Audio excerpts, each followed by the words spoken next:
This is Scenic Roots. I'm Ray Bassett. Thanks for joining us. Sam Voisin is the new executive director at the Chattanooga Convention Center.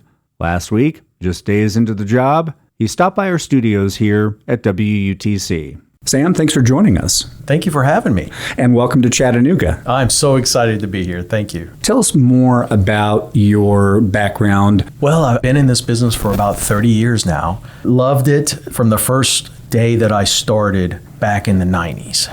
Started at the Cajun Dome Convention Center and Cajun Dome Arena in Lafayette, Louisiana, which is South Central Louisiana, and grew my career ever since. Right out of college, it was my first big boy job. Started as director of sales, and I was in charge of revenue generation for a 13,000-seat arena and a 150,000 square foot convention center. VIP sponsorships, suites, and booking. Talk more about your experience in Branson. Fast forward to going through my career, landed from the Cajun Dome in Lafayette, Louisiana. I went through Fredericksburg, Virginia. Northern Virginia was a convention center that was privately owned and operated, and the city of Fredericksburg really wrapped their arms around that. It was a lot of military events, so very patriotic market, of course, and had the privilege of hosting major significant events like the Joint Chiefs of Staff. One of the most memorable events over there was I held a banquet for 4,000 people, and the catering, of course, is something else, but 4,000 people in honor of the last survivors of the Marines who rose the flag at Iwo Jima. And that was probably one of the most rewarding events to be a part of. Fast forward to, went back to Louisiana, worked for SMG, which is now ASM Global, the world's largest private managed facility venue company. Rose up from the ranks of convention center general manager to regional vice president very quickly. Over 17 buildings, $1 billion in assets and $30 million in revenue. And 9 general managers reporting up to me, and was traveling 99.9% of the time. Why Chattanooga? After that, I went to New Orleans and then Branson, and I loved Branson. Chattanooga's a lot like that area, actually a lot better, but very similar situation. So when I visited the market after I saw the opportunity, and I just fell in love with the people. It's not necessarily the places that make places wonderful, it's the people within them. And Chattanooga had a very welcoming attitude, very hospitable. Look, I'm a Southern boy, and that just meshes well with me. So I felt like I was home. Talk more about your vision coming into the convention center role. Mike Shuford has been there for quite a number of decades, and he's done an incredible job. And the team over there from day one that I've noticed is just incredible. And look, I've seen a lot in the industry. I've certainly traveled a lot and understand a lot, and you know rock stars when you see them. But hitting the ground running here, there's a lot of great future opportunities that we have on the horizon. The expansion of the center is needed. Improvement of the center's aesthetics is needed. Keep it up to date in general through technology, through what meeting planners are looking for, so that we can go out and actually secure those citywide events. And let me tell you, when you secure citywide events, everybody benefits. Not just downtown, not just the hoteliers, not just the restaurants.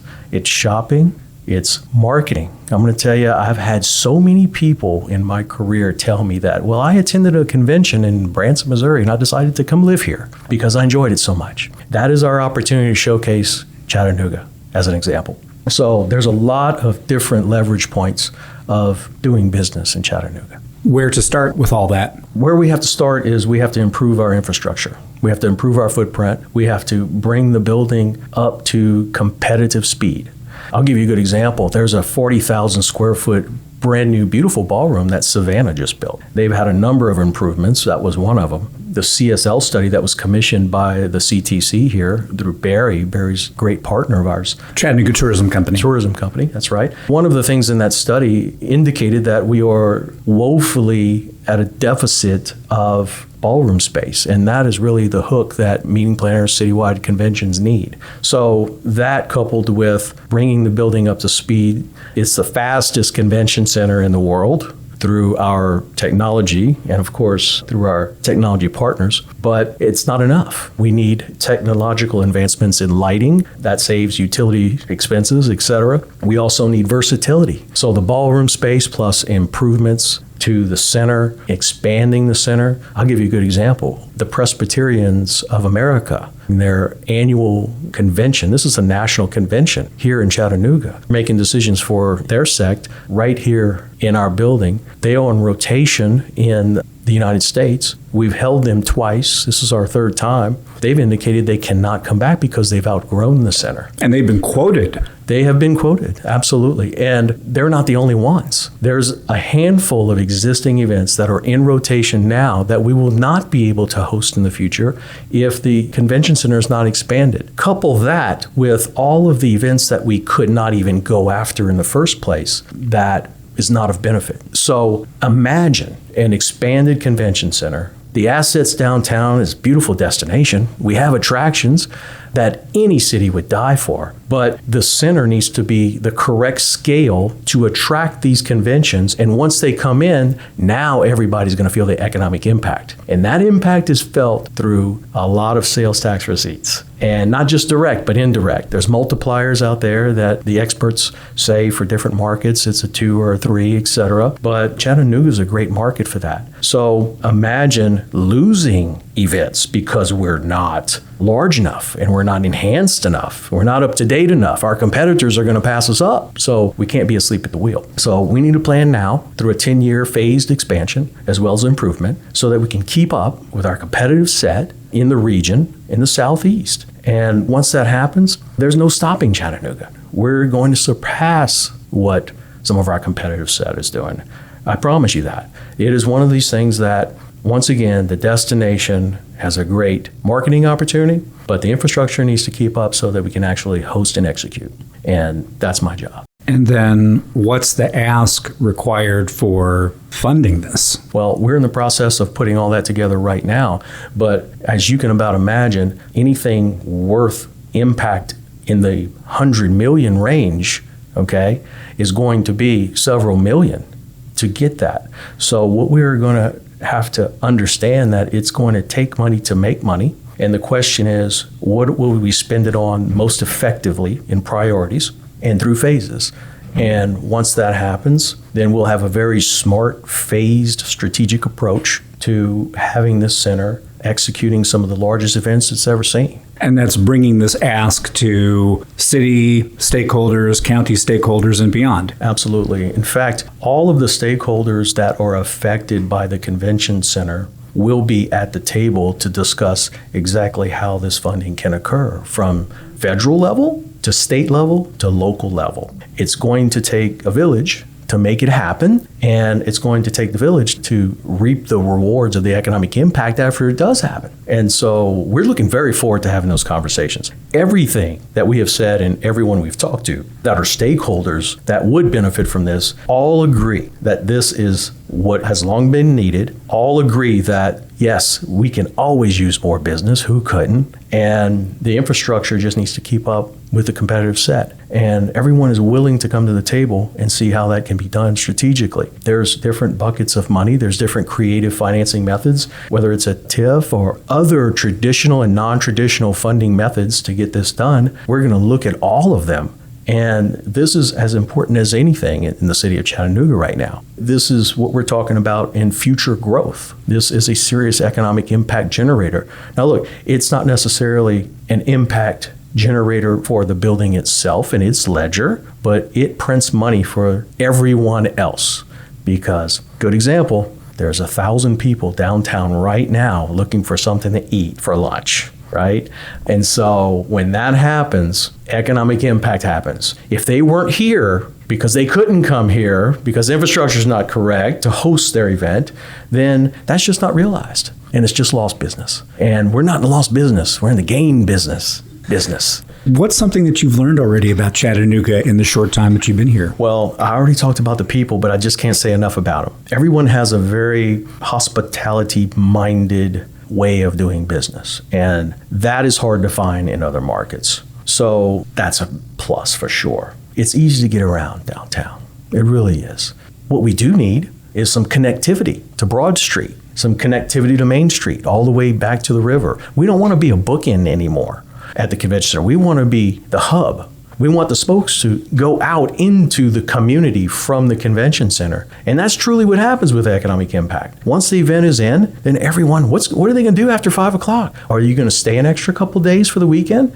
Of course you will, because you know why? We're all going to work together and we're all going to say, hey, stay a couple more days, go see Ruby Falls, go to the pedestrian bridge, go to the aquarium first, wherever. But you're going to be staying here doing things that tourists do normally that may not come to a meeting. And so now it is exactly like what the peak season is. But we want to do this year round. That's why the convention center is so important to us. What's something on your list as you are settling in here that you're looking forward to checking out? I played tourist for the last 8 days, and I'm impressed. I'm tired, but I'm impressed. There's so much to do, and I am excited to activate all of these assets and bring the stakeholders. I'm just excited as heck about it. Here's what I would caution everyone to not do. Do not take Chattanooga for granted. You may have lived here all of your life. You may have been here for a long time.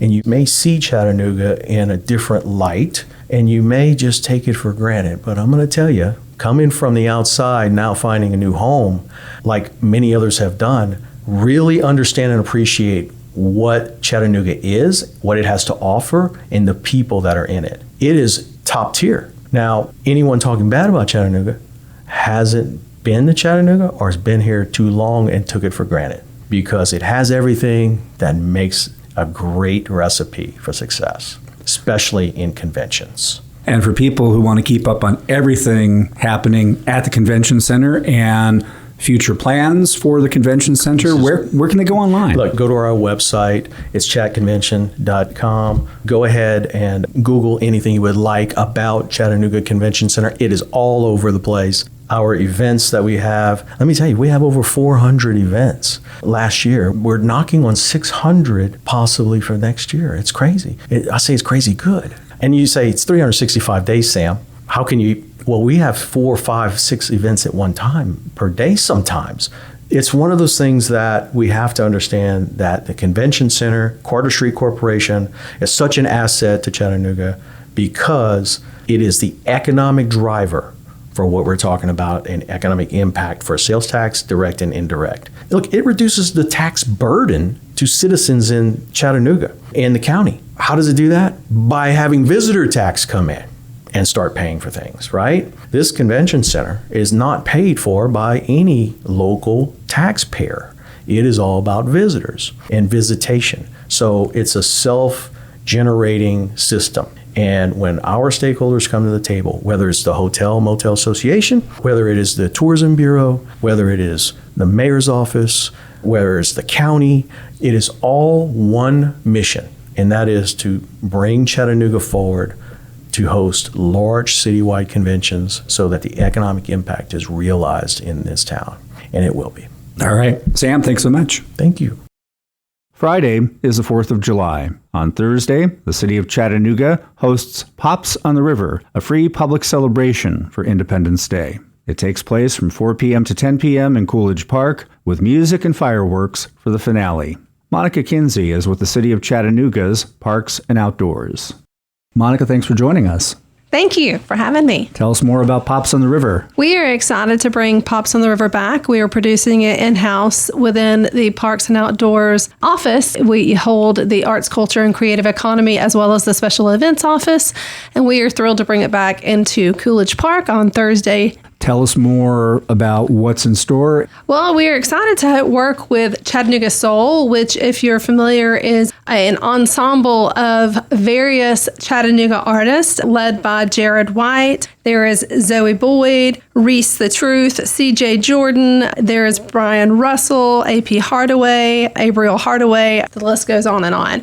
And then we also are working with the Chattanooga Symphony Orchestra. They will have multiple performances throughout the night, and then it caps off with fireworks at the end of the night. And what else is there for people to enjoy? So on site, we'll have multiple artisans. We'll have different creative booths and food vendors, various drinks. Also in treats, we have a kids zone this year with inflatables. We'll have our sports and rec team. We'll have activities out there as well as our outdoor Chattanooga team, and then arts activations from the arts office. And then share a bit of the schedule. So it kicks off at 4 o'clock with our shuttles. Our shuttles provided by Lookouts and Unum will kick off from the Unum lots at 4 o'clock and go till 10:30. The vendors start at 4 o'clock. The event kicks off at 6 and it will end at 10 o'clock. A lot of local. That is a part of our Arts, Culture, and Creative Economy's mission, and that office is to support local. So we try to support as many local vendors, artists, and artisans as possible and make that our mission. And for people who want to learn more about it and keep up on everything at Parks and Outdoors, where can they go online? They can go on the city's website at chattanooga.gov/parks. All right, Monica, thanks so much. Thank you so much.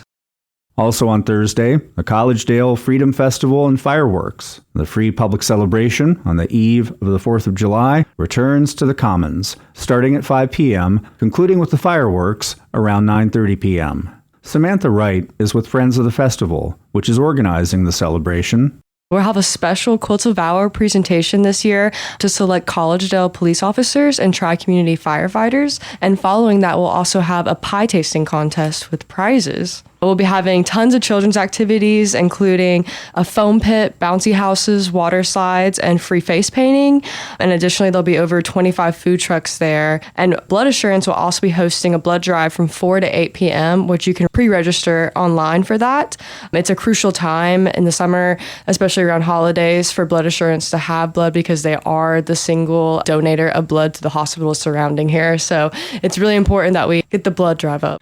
Preceding the East Tennessee Symphony Orchestra, we will also have the Get Happy Jazz Band, as well as the Chattanooga Horn Authority playing from 5 to 7 p.m. Jeremy Francisco is music director of the East Tennessee Symphony Orchestra. The orchestra will once again be providing music directly preceding the fireworks. We have our Veterans Salute, where we have been playing John Williams' Hymn to the Fallen to honor those who have served and are continuing to serve in the military, the police, the fire services in our community and across the globe.